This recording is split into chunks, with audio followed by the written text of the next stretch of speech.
Hi there, my name's Vince from mymatevince.com, and in this video today it's going to be another trying to fix video, but this one's slightly different because I didn't buy the item that's in here. I was given it by another YouTuber. Now this YouTuber is called TronicsFix. Some of you might already know him. His name is Steve. He's a lovely guy. He lives in the US and basically he owns a repair shop. So he does this kind of thing for a living. So basically he will repair customers, Xboxes, PlayStations, Nintendo Switches, etc. Now, he got a job lot of, I believe it was 10 Nintendo Switches, and one of them, he said that he didn't quite know what was wrong with it, so it was a strange, it was a strange fault, and I think he wanted to give it to me for a challenge, basically, to see if I could do it. Now, chances are, because obviously I'm an amateur and I'm still new at this, and I haven't got a huge success rate, although I try very hard, I haven't got a huge success rate of fixing everything. Chances are I probably won't be able to get this one fixed, but it still might be interesting, and it still might be interesting to watch, even if I don't fix it. Now, let me just open this up. Let me just open this up and see what's inside. Now I've got to tell you something that me and Steve's going to be doing in the month of October, and I hope you're going to like it. Right, okay, so we have one Nintendo Switch which looks in very good condition. It's got the serial number on it. Right, okay, well it certainly looks in better condition than mine. And he's also given me, which is very good of him, he's given me a couple of chips. So this one, it says a video chip, interesting. Okay, I'll have to zoom in on that and actually see what that looks like. Okay, and this one is a charge chip. So I've come across this beast before, and I didn't have much luck with this one. This was on the first Nintendo Switch that I did, the one that was bricked, but I haven't come across the video chip before, so I wonder now if he's hinting at what the fault might be. That could be an indication, couldn't it? Or maybe he just knows that on these Nintendo Switches that it's common for these two things to go, in which case he might have just sent me them.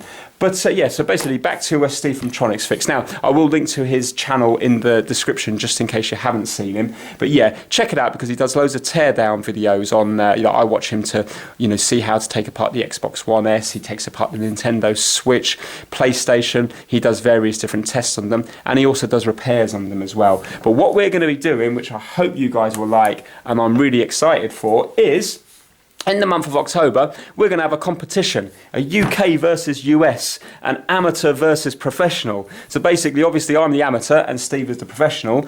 And what we're going to do is we're going to start off with $200, which I believe is 150 UK pounds. And in the month of October, we're going to be buying 5 different items and we're going to be selling them. And we really will be selling them in real life. So we have to buy them off eBay. These are the rules. You've got to buy them off eBay and you've got to sell them on eBay. Whoever makes the most money at the end wins. Now, chances are it will probably be Steve, but you never know. I might get lucky. I might buy, some kind of like antique toy or something. It doesn't have to be electronics. You can, buy anything you like. Chances are Steve might well be just doing electronics because, that's what he's used to. So he have more chance of making more money if he was to buy a 40 Nintendo Switch off eBay and then fix it. Nintendo Switch is massively in demand, so there's a good chance he can make quite a bit of money. But you never know. I might get lucky, and if I buy some antique wind-up toy or something, I might get it working. It might be an easy fix, and then you never know. That might make me 20, 30, 40, 50 pounds. So that's the idea. Starting off with 150 UK pound, $200, and then buying 5 items one at a time. So we'll get one item, we'll try and fix it, we'll film it, then sell it. Then on the next video, we see what that one sold for, buy another item. And then if we want, we can buy 5 items at once, or the clever way to do it would be to buy one at a time. And then you never know, if we were to make a bit of money, maybe on the 5th item, you might have, for example, $300 or $400 to spend. Unlikely for me, but you never know. With me, I might end up losing money. But hey, that's going to be the risk, but I think it's going to be a good one. And if you guys like it and it's sort of successful, then we might be able to do more in the future. So that's what we're going to be doing now. So that's the kind of relationship. I've been in communications with Steve for a couple of months now, and that's what we're going to do. So that's only going to be a few days after this video is released, so keep your eye out for that. Right, okay, so I am going to get my charger, I'm going to plug it in. Steve's already done some basic testing on it, but he hasn't told me what he's done. So I've got to start from the beginning and see what I can find out what's wrong with this little switch. So let's get ready. Okay, I'm ready to get started now, and as you can see, I've got a nice new soldering mat here. I thought I'd better up my game a bit if I'm going to go into competition with a professional. I thought I'd better look the part at least. So you could say all the gear and no idea, or as they say in Texas, all hat and no cattle. Right, okay, so I've got my switch here and the charger plugged into it, so I know this is all working, dock's working, etc. So let's have a look at this one here. So first things first, let's turn it on and see if it does anything. Okay, so it's not responding when I press the power button. Right, okay, so let's take the, well, I'll tell you what, let's put it straight into the dock and see what it does. So on this one, you can see that even though it's not plugged into the TV, the dock light will still go to green. So right now, that is charging. Oh, it flashed on there for a second. Let's try that again. Okay, so it did flash on for a second. So obviously it must have recognised something, but it's not doing anything now. Right, okay, let's take out the charger and plug it straight into the bottom. That feels a little bit loose. 1 second now. Let's just see that in this one here. No, I suppose it's loose in that one as well.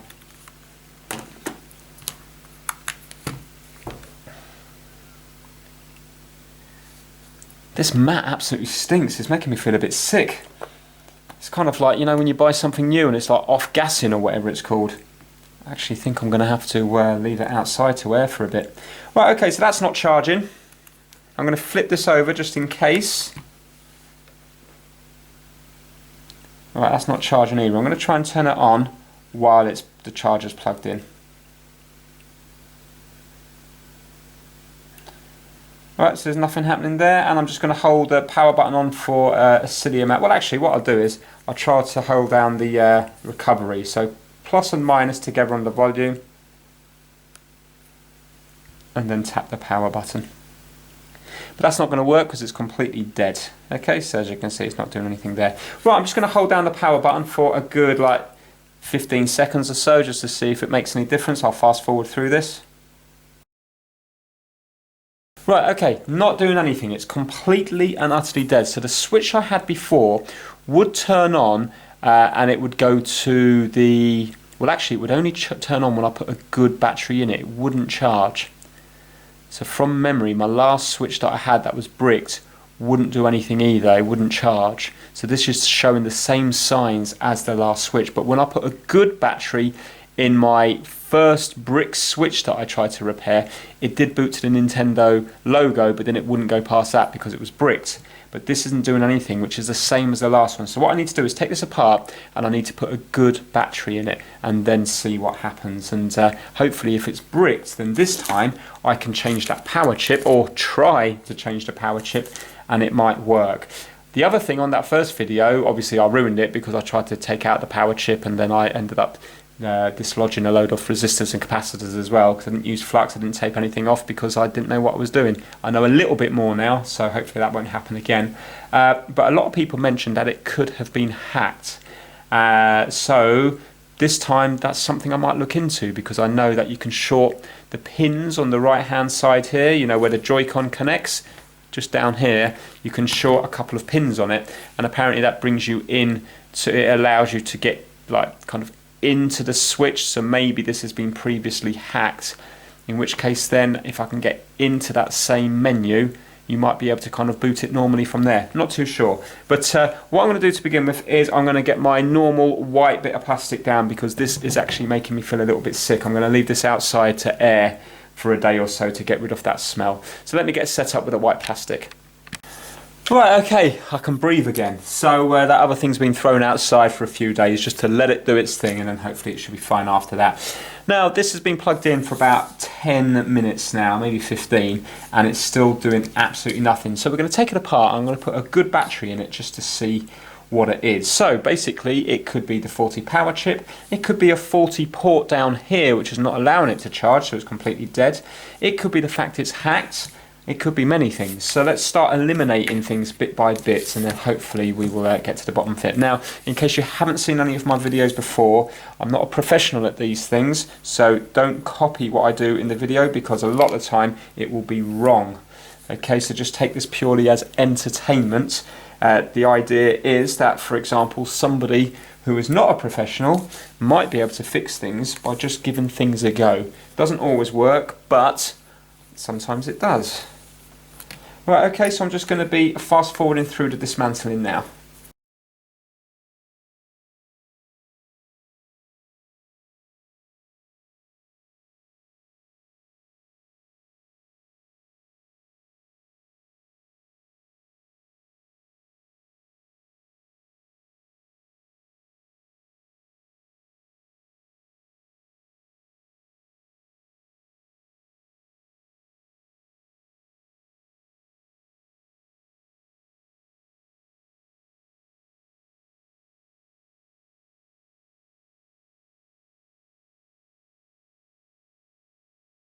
I haven't put it back together properly. There's no Joy-Cons or anything on it, but the rest of it is on it. SD card's not on it, but I'm sure it should still turn itself on.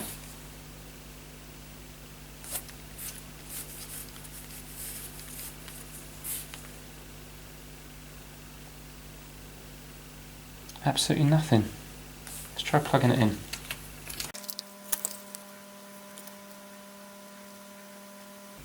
Right, I'm going to hold it down for 10 or 15 seconds.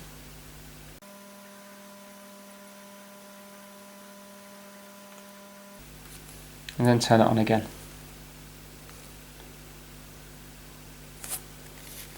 No, there's absolutely nothing here whatsoever.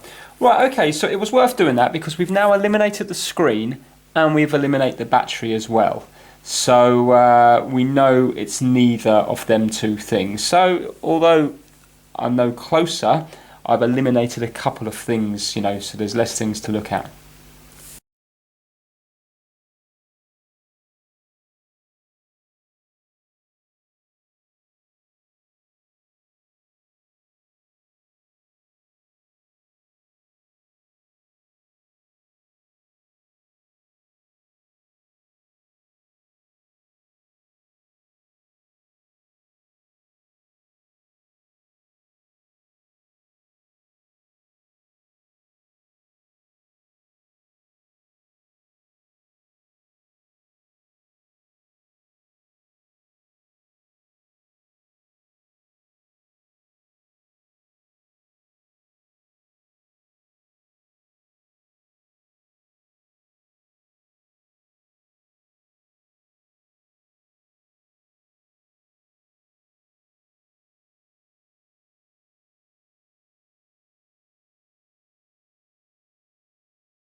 Okay, if I'm honest with you, I'm not winning here. I've already had a nightmare with this little connection here.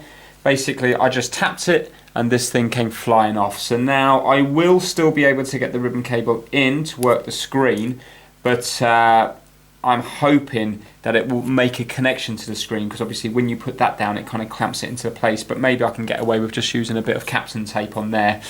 They're so fragile, those ones there. But yeah, I've been basically just doing, you know, different measurements around the place. So basically, if I go to this little pad here, let me zoom in a bit. Well, actually, I need to zoom out so you can see the multimeter. But basically, I'm going on different parts of the board. So if I was to go to this pad here, which is like the battery one, and then this ground here, you can see that it's coming up there as 4.12. And then if I was to, there's a little fuse here. So if I was to go on the bottom of the fuse, it's showing like, you know, just under 4. But it's dropping downwards. And then if I go on top of the fuse, I mean, maybe it's not a fuse, maybe it's something else, then it's showing, you know, 3.6. Okay, and then if I go to these connections up here, just by the ribbon cable, that feeds this. I mean, I don't know if these connections are actually going to the display one here, but you know, they're up by the ribbon cable that feeds the display. If I go into the first one, you can see 2.2 volts. Second one, 2.3, 2.2, 2.3, and 4. Now bearing in mind I haven't got other things out. And then if I was to plug this in here, watch how the figures jump up here. So now the charger's plugged in. Again, if I just go from here to here, it's still just going to show like, you know, 4.2. But then if I go onto these ones here, you know, this fuse or whatever it is, then it goes all the way up to -10, and the top side of it is like -10. So there's definitely power going through there into this area here. And then if I was to go up here, 2.2, so they look like they're the same.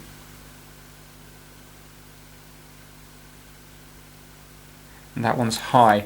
So I'm just going to sort of compare that now to this working switch here, because I've got my, you know, my working switch just here.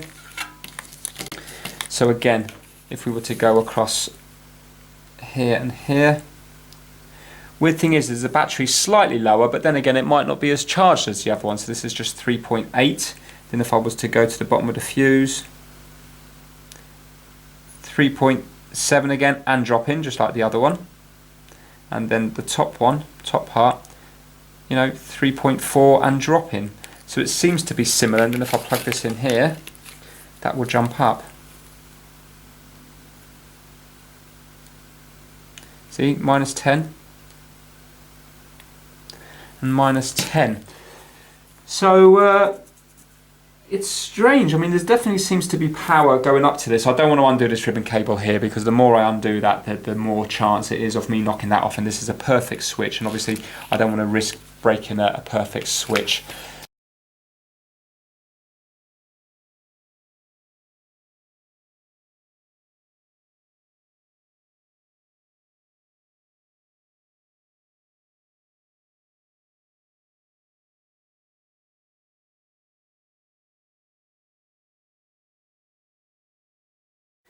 Right, okay, so I've got it on HDMI 1 now, but the light's gone out again down here, yeah? So let's take it out and pop it back in again. Let me just see if that fan's still spinning weird. Yeah, and it's making weird noises, but there's nothing coming up on there. Right, let's pop it in now and see what happens on the TV. The green light's on there. Oh, something's happening on the TV. Oh my god. Hold on, I just want to make sure that I've definitely got the right switch here. And look, there's nothing on the battery. Wait a minute. Do you know what? I don't want to get confused. Right, this is the bricked one here with the missing chip. That's my good one there, because I never took it apart, and it's got the serial number off the old one. This is the switch working here. Right, okay. Oh my god, right. Amazing. Let's pop the Joy-Cons on and see if they sync up.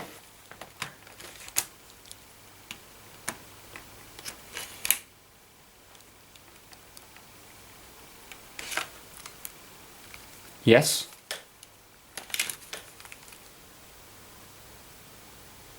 Yes. It's a game card, but there's nothing on here apart from that. The reason I'm confused is because that's what my one says. Hold on a minute. Right. This is the broken one. Sorry, this is ridiculous. It's just that I've been swapping parts around that much. I want to make sure that this is definitely the faulty switch.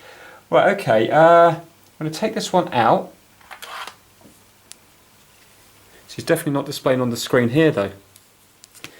Right, now, this is definitely the intact switch. Right, okay, yeah, this is the one that doesn't dock. Okay, so that probably wasn't the best one to do, because this one doesn't dock anyway. Yeah, okay, this was the previous one that you know, that I've been trying to fix that doesn't dock. Right, okay, so the one that Steve from TronicsFix has sent me, I'm going to turn this one off now completely. I was just confused because it looks exactly the same with Mario Kart there. Right, so this one is displaying to the TV. I didn't check that originally, but originally it didn't come up on green here. So it is working there. Okay, yeah, so obviously this is the person that had it before then. Well, do you know what I'm going to do? I think I'm going to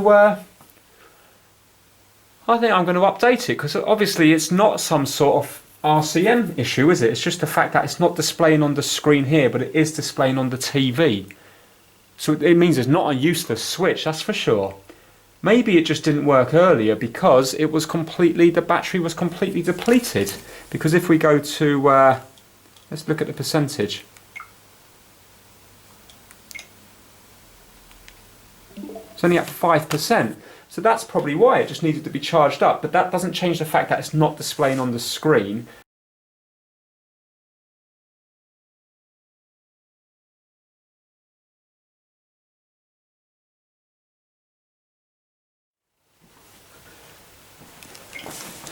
Right, so it says update complete. So let's take it out and see if it's working now. No, it's not. Okay, so sound works, so again, no display.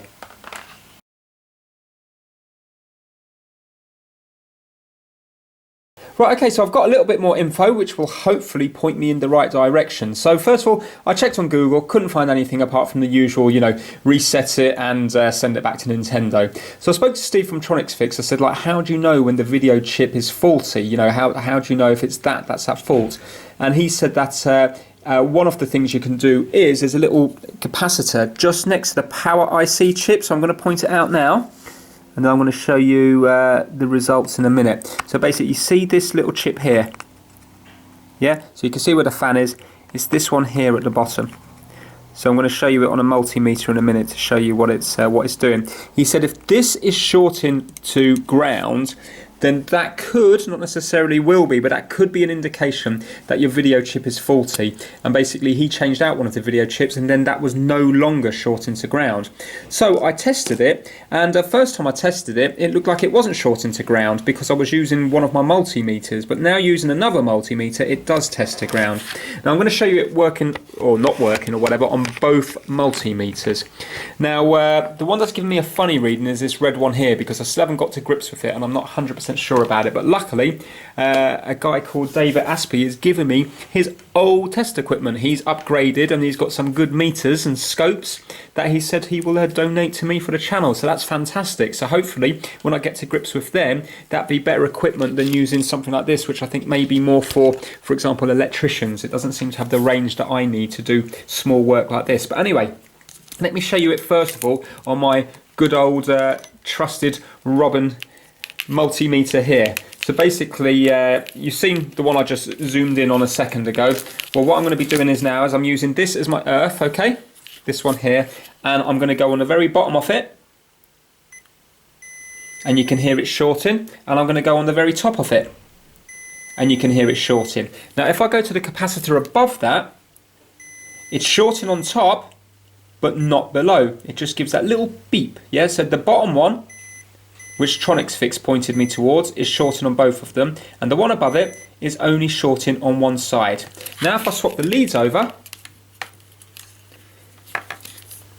again it's shorting on both sides, yet when I use the other one it's also shorting on both sides.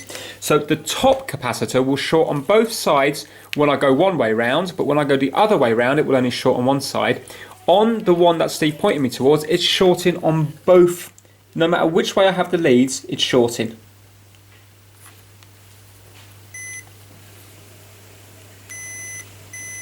Yeah. Now let me show you on this one, because this is why I thought it was okay to begin with. If I go into continuity on this one, when I go one way, like the bottom one, it's nice and loud, but now listen, it's like a very faint noise on the top. There, listen. Can you hear that? Really strange. And when I swap my leads over, it's the same. Hold on now, I don't know if I did swap my leads over. 1 second. Right, that's bottom, top. Now let's put red to ground. Loud, and the top one. Yeah? And let's say if I go into the capacitor above it, loud, nothing, loud, nothing. Swap the leads, loud, nothing. So that's what's kind of weird, why it gives me different results on different multimeters, and I'm not too sure why. Can you see that? So on this one, it's only short in one way. But anyway, when it comes to the faulty one, it doesn't matter which way around I have the leads, it's still shorting, but it's just acting a bit weird that way. So it looks like maybe, could it be a partial short? I'm not sure. Maybe, would it be called a high resistance fault? Short or something? I know in telecoms we used to have like a HR disc, a high resistance disc, which was basically the wires were just barely touching, but hardly anything at all, just barely hanging on. So what I think I'm going to do is, I think I'm going to get my hot air station out, and I think I'm going to give that video chip a go.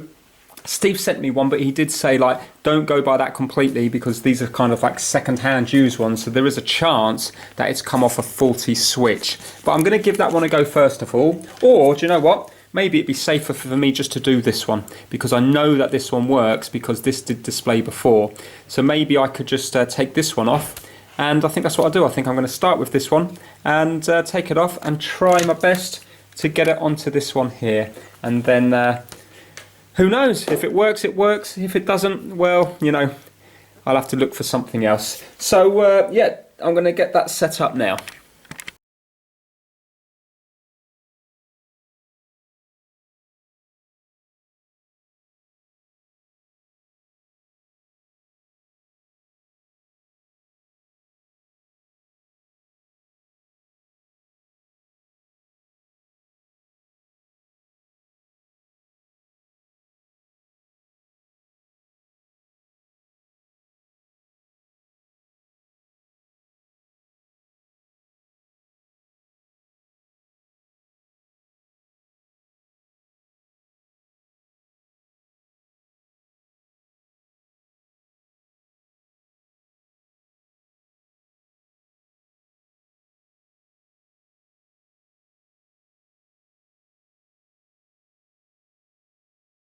Have a look through here. Right, so I think that's just burnt bits of tape. So this one's definitely, something's gone on with that one. It's sort of falling upwards, isn't it? I wonder, could I get a soldering iron and just tap that back down while the board's still hot?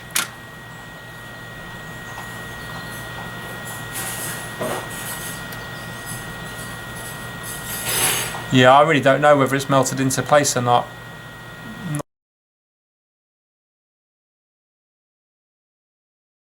Right, okay, I can't believe that that bit wasn't filmed, so I'm going to have to explain to you what happened, because it was it was quite funny. Well, not for me.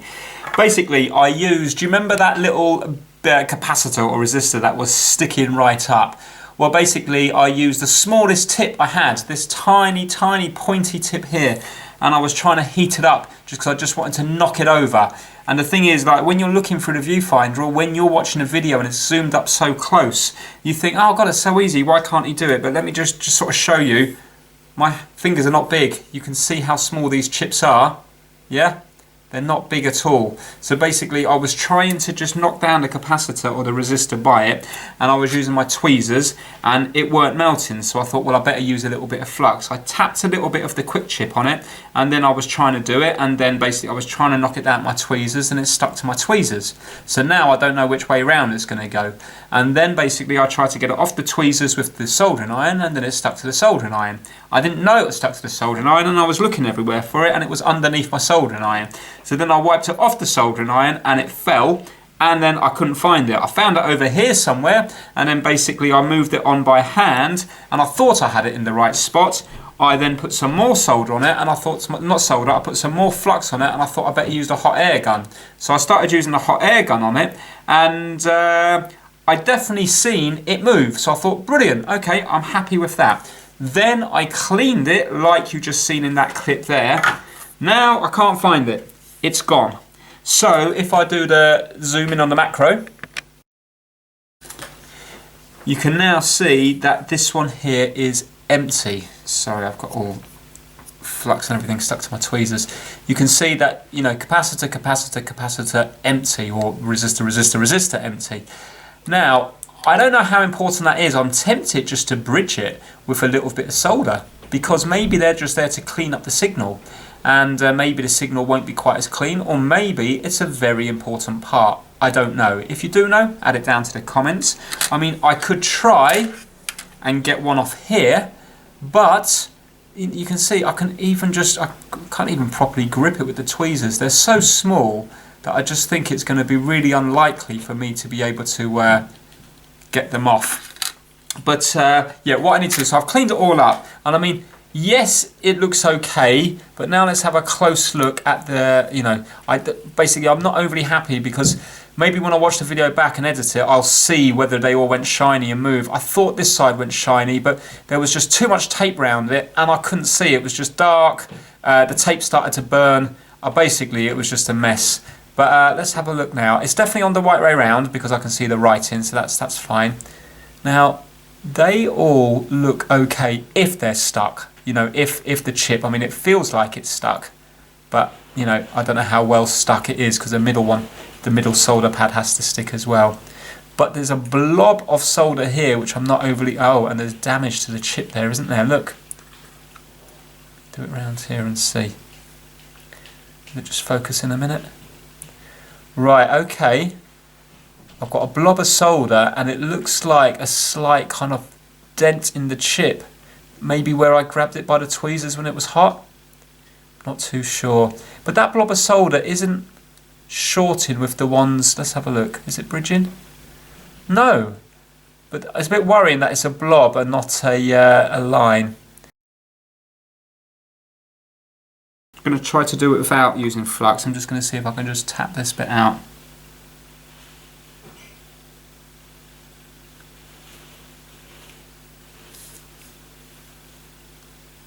Is that it? Or have I bridged it now? Probably bridged it now. Maybe I should use a little bit of flux.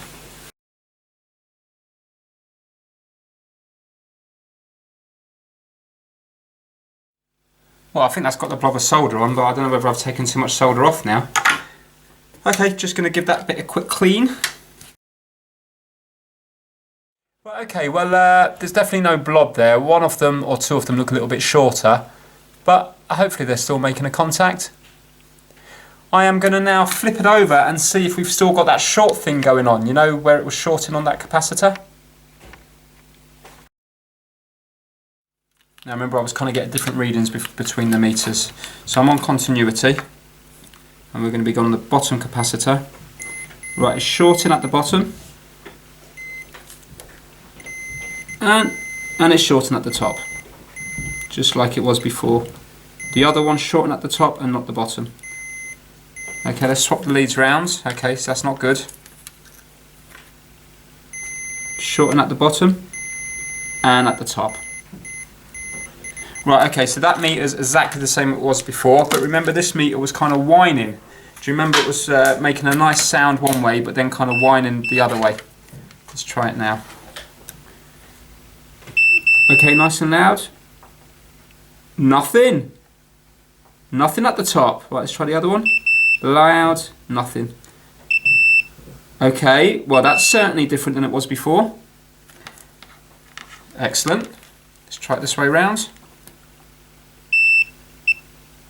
Ah, that's acting differently now as well. Excellent. Well, it's not shorting to the top now. So that's different on this meter. Why the meters are different, haven't got a clue. But that's definitely different than it was before. Could be because I've knocked that capacitor out. Maybe if I was just to tap a little bit, or resistor, whatever it is, maybe if I was to fill that in with solder, maybe then it would short both ways. But before we do that, I am going to put it back in the switch and see what's happening. Right, okay, so when you see this next, it's going to be assembled, and I'll turn it on live to see what it's doing.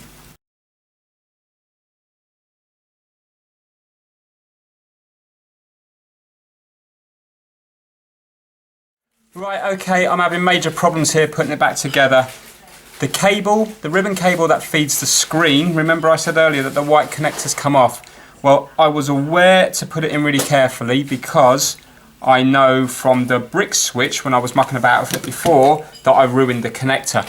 So I knew to be really careful with it. And the same thing's happened again. What happens is you go to push it in and basically it looks like there's two sets of pins. And then if you don't get it perfect, you end up kind of pushing the thing against these pins and they end up coming down like this. So now I can see in the middle and the very, this side here, the right hand side here, I can see that the one pin out of place here and two pins out of place here. I'm trying to use a small needle to get them back into place, but it's just so hard. I think I'm going to use the macro on the camera to try and get a better look. Right, you can see one in the middle there, that's gone. That one there, and there's also some, hold on.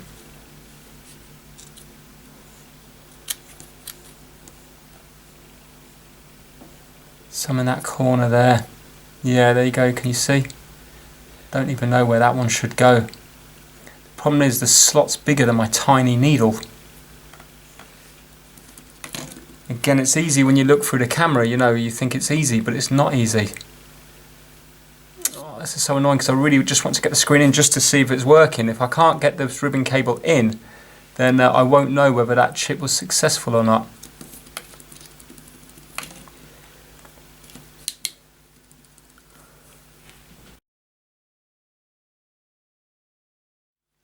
It looks like it's snapped from here and then gone down. Unless it's just bent and this bit here is, I don't know if it's still connected to the one above. Maybe it's just the shadows, you know?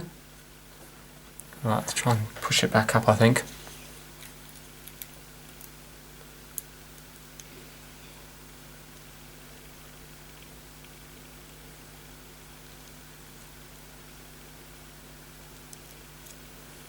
Is that it? Yes, that's it. But I don't know what's happening here. This one does look like it's snapped.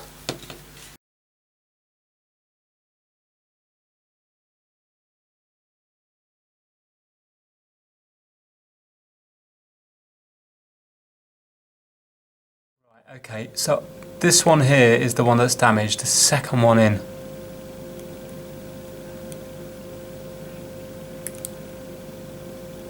But you know what? I've got a chance now that I might be able to get the ribbon cable in there. But obviously if that's an important pin, it's not going to work. Maybe it will just have a line of pixels that's missing. I'm not sure how these work, but you know what? I think I'm going to go with that. Now, just to show you what I mean by it's so hard to get in, I'm going to do this live. I don't think I'm doing anything wrong, but what happens is every time I bend this in, if it just catches any of them the wrong way, it just pushes them down. So can you see now? Bending it in.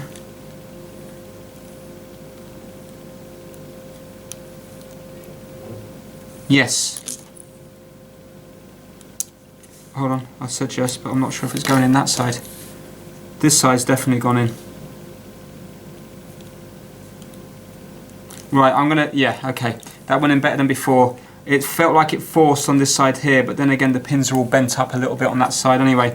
I'm going to run with that because, you know, I just want to see whether we have anything on the screen. Right, okay, that wasn't too bad.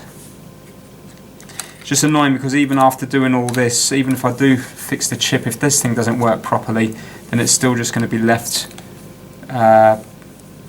you know, where you can only play it on the TV.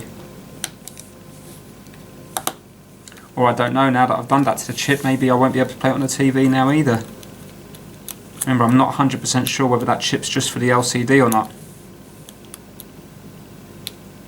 And I'm thinking about it, if I have to put a lump of solder on that, that ribbon cable's going to have to come out again. This could be a bit disastrous.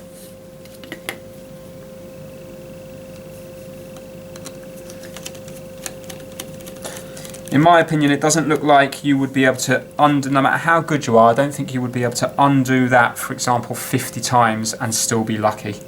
I think you'd be lucky if you do it a few times.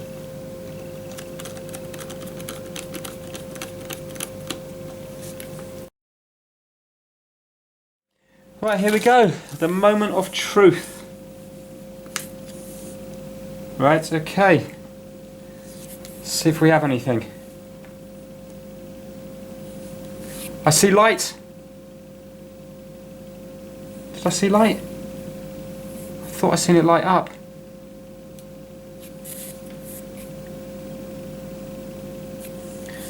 Maybe I didn't. Nothing there, is there? Ah, there's nothing there.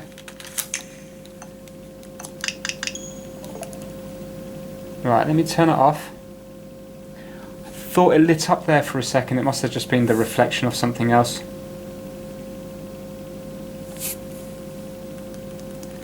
Right, so it's off now. Let's turn off this light here. Here we go, let's see if it lights up. Yeah, there's definitely backlight now, and I don't think there was before.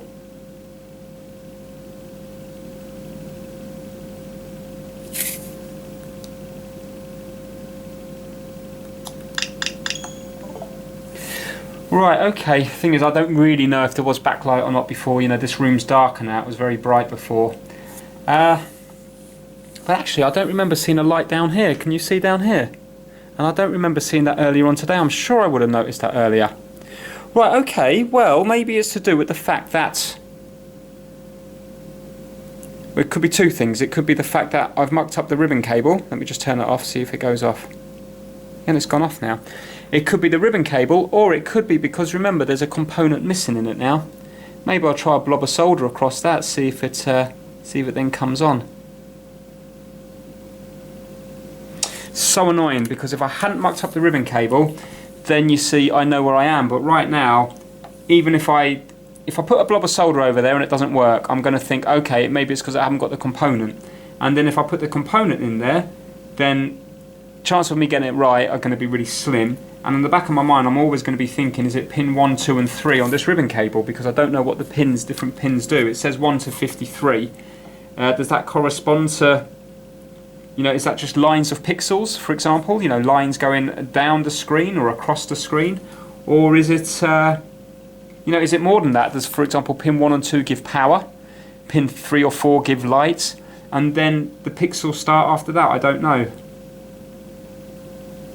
Right, okay. Well, I think what I'll do, let's see if it's still... Before we go any further, let's see if it's still going onto the TV. Yeah, it lit up there for a second when I put it in there. And it didn't do that before. Right, we're definitely further than we were before. Hold on now, but is it actually going to dock? Let's do that again. Sometimes it can take a couple of times.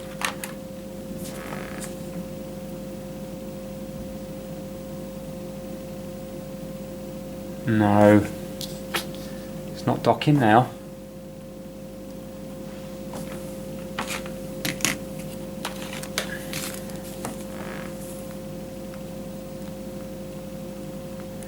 No, I can't hear anything. Right, that's interesting.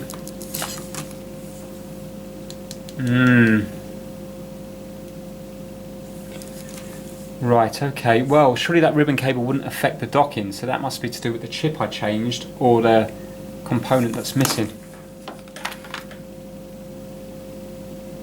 Right, let's see if that little light's on. Yeah, okay, we've definitely got the light on in here. Put it on, it goes to solid green, so it thinks it's docked. So this is the same now as my switch that doesn't dock, apart from that I haven't actually got a display on the switch either. So right at this moment in time, I've made this one now completely unusable. That's a shame. Well, okay, I think I'm going to just put a line of solder across that component at the back there and see what happens. My worry is that if it's a resistor, it might be reducing the voltage down. Maybe I could measure that. Maybe I could measure. Do you know, that's what I'll do. I'll measure the voltage on the good ones, and I'll see what they're reading. So I'm going to have to take this off now.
Well, okay, well, you know, I don't really know what I'm looking at, but it's definitely reading something, and I definitely have continuity between there and here. So I might have just gotten away with that, possibly. So I've got to try and put this back together again now, haven't I? And I've got to try and struggle with ribbon cable up by the thing.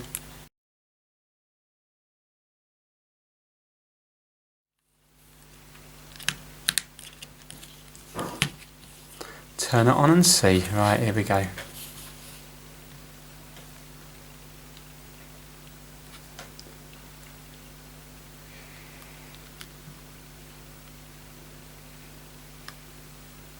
No, you can see it definitely lights up though. From this angle here I can see it really lights up. Ah, it's a shame. Right, okay, let's see if it will dock.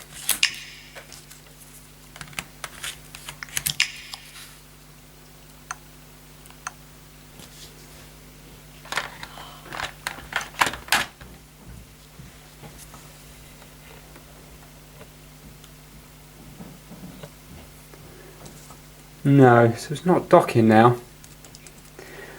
Right, okay. Well, I mean, there is a chance, isn't there, that I put in a faulty video chip because I did it off the bricked board. Yeah, so there is a chance that it's faulty, or maybe I didn't put it in well enough. So this is what I'm going to do now, but I don't know whether I'm going to film it because I've been filming for a long time today.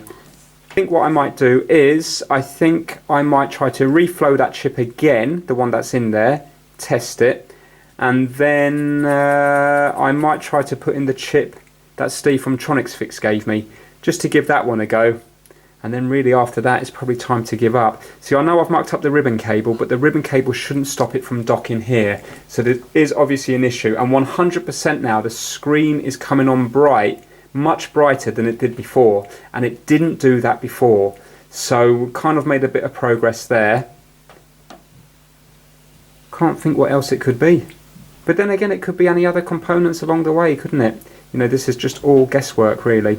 But anyway, that's what I'm going to do. I'll film the bits that are kind of interesting, or if I muck something up or whatever, then I'll jump on the camera again.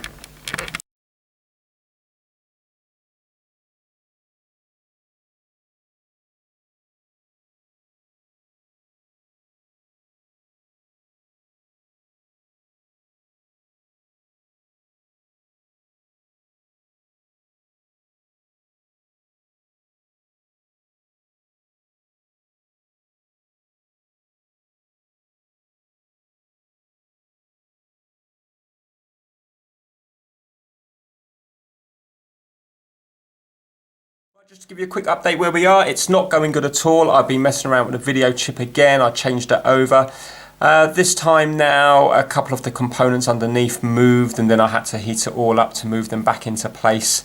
They kind of look like they're in place, but remember, they could be reversed and this, that and the other. So realistically now, this switch will not be fixable, but I'm learning as I go along. So now I've done that video chip, I think 3 times, I think now. So I'm now going to try the power IC, because I think that maybe the power IC is talking to the video chip, because you know, if it's linked to this little capacitor next to it, and this capacitor looks like it goes into the chip, then there must be communication between the two. So I'm going to swap this out. Really, I've got nothing to lose because this board is kind of scrapped now. I can still use the rest of the switch for spares, and I will do. You've seen that I've been fixing, you know, the other Nintendo switches by using spares from the brick switch. Well, that's exactly what I will be doing with this one. So I'm going to be changing out this power IC just to see if it makes any difference. It's not going to go to waste, because in the future, if I need that chip, I can just take it off this board and then put it onto, for example, a brick switch. So I really have got nothing to lose. You know, hopefully I'm not going to burn the chip out, because I'm not going to have the heat on it for too long. And I'm going to experiment, you know, using different flux and stuff. So this time I'm going to be using tacky flux for the taking off and the putting on. So I'll just be fast forwarding through this.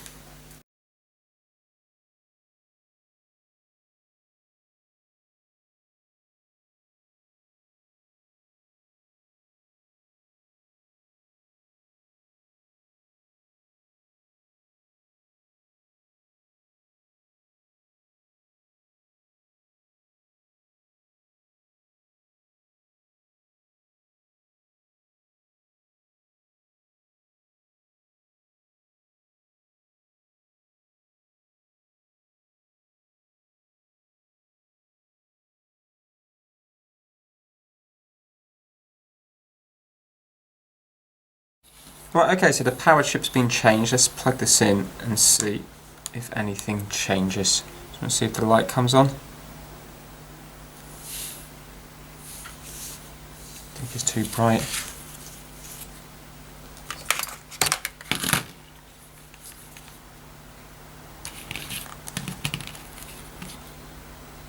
Okay, well it's synced up. Excellent. So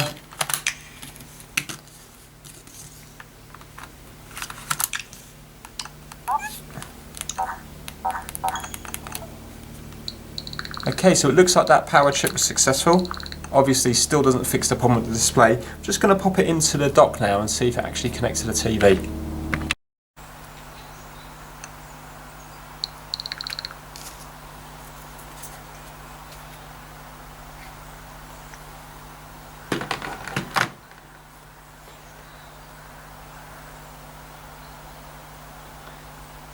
No. Right, okay, so that power chip has got nothing to do with the fact that it's not docking to the TV or displaying. Kind of running out of options now, really.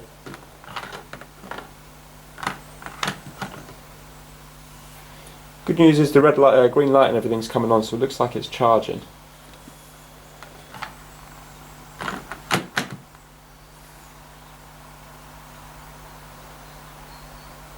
Yeah, it's not doing anything. Right, okay, I'm going to keep mucking around with this for a bit. Right, okay, this is something interesting. I just wanted to see the Tegra chip in here because I've never, I've never taken this cover off before.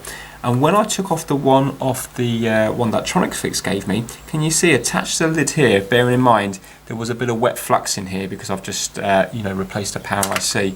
But if you have a look here, there's a very small component attached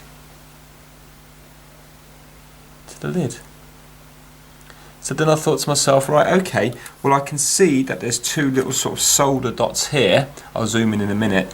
And I thought maybe it goes there. So I took off the one off the brick switch, and there's been nothing attached to this lid here.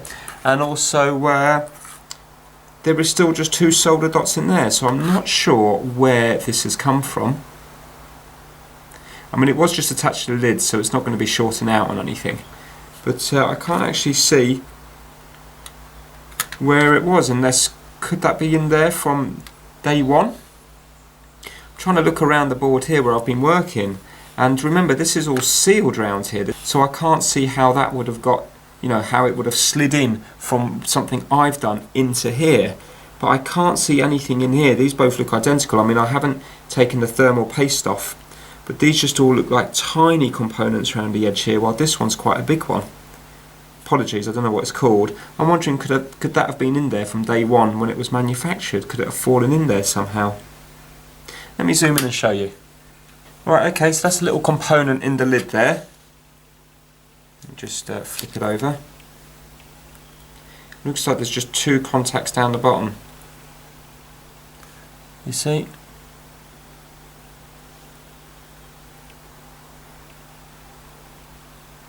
And this is the inside of this one. So if you have a look up here, you can see that there is two little dots of solder.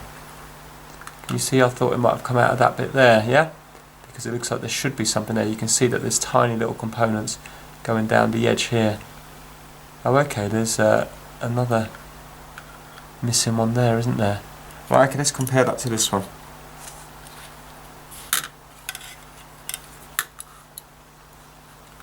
See again, look, it's missing on this one as well. This is from the brick switch. Yeah, and that's missing there.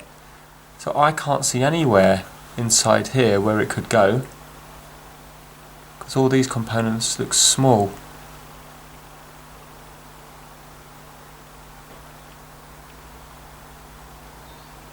Yeah? It's a bit of a strange one. Unless there's something around the edge there or underneath this chip that I can't see, because I don't know where, I don't know how, at what point is this soldered. Oh, actually, look, there's all dots here. Would this be one of those ball grid array, BGA? Are these all dots that's soldered to the underneath? So every one of these traces go to one of the dots. I wonder.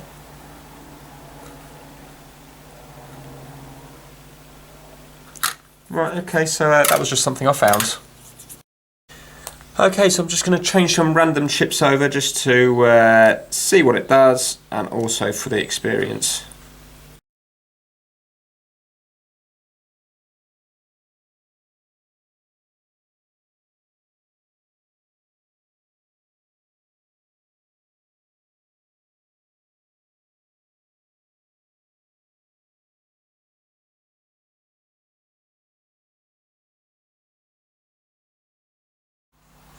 Unfortunately, it's time to call it a day. So as you can see, it's still not displaying anything on the TV or the screen. So basically, this is what I did. I changed the power IC. I also changed this little chip down here, and I changed the video chip round the back, and nothing made any difference at all. If anything, I made it worse. So basically, just to recap, when I got it, it had no display or anything, but yet when I plugged it into the TV, it did work. So it just had a problem output into the actual switches LCD. And then I thought it might well be a problem with the video chip, because there was a certain capacitor that was partially shorting out, and I did that. By undoing and doing everything up time after time, I did damage the ribbon cable connector for the LCD, but as far as I can see, there's only one pin that's damaged. Maybe that's why it's not displaying on the actual switch itself, but I would have thought that if it was just one pin that was damaged, maybe there would be, for example, a line or a couple of lines of pixels that had gone, but then again, I don't know. So I changed the power IC just out of curiosity, and I also changed this little chip down here. I see that they sell them on eBay. Not 100% sure what this one is for. I think it may be something to do with the charging, but I don't know. And it still didn't make any difference. I mean, it's still, the console itself is still working. I can still hear it making noises.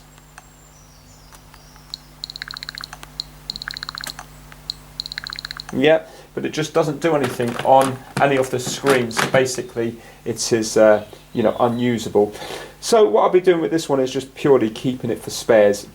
It won't go to waste, because I can use the screen, I can use a digitizer, there'll be chips in there that I can use, other parts, you know, that will come in handy, the Joy-Con rails and stuff like that. So thanks again to Steve from TronicsFix for sending it over. Unfortunately, I couldn't get this one working. I really did give it my best shot. I've been on this for near enough a whole day, believe it or not.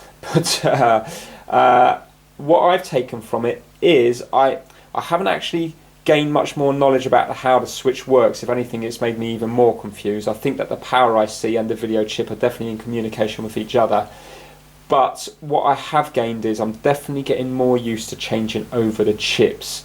So I did the video chip about 3 times, I think, the power IC and the other one. And it all kind of went okay, I think. There was a bit of moving around of the components nearby. I'm not sure if I'm keeping the heat on there for too long, or perhaps it's a little bit hot, perhaps I've got my air up a little bit high. But, you know, bit by bit I am getting used to it. So unfortunately, I haven't been able to get this one to work. I've made it worse. Beforehand, at least it was usable when you got it on the TV. Now it's not usable at all. But unfortunately, sometimes you do have to break things to learn. Yeah, so yeah, a little bit disappointed on this one. But at least a bit of experience has been gained handling the tweezers and using the hot air as well. Hopefully you still had a little bit of entertainment watching it. Apologies that I couldn't get it fixed. If you did like it, please give it a thumbs up, and please subscribe for more Trying to Fix videos. Take care, bye now.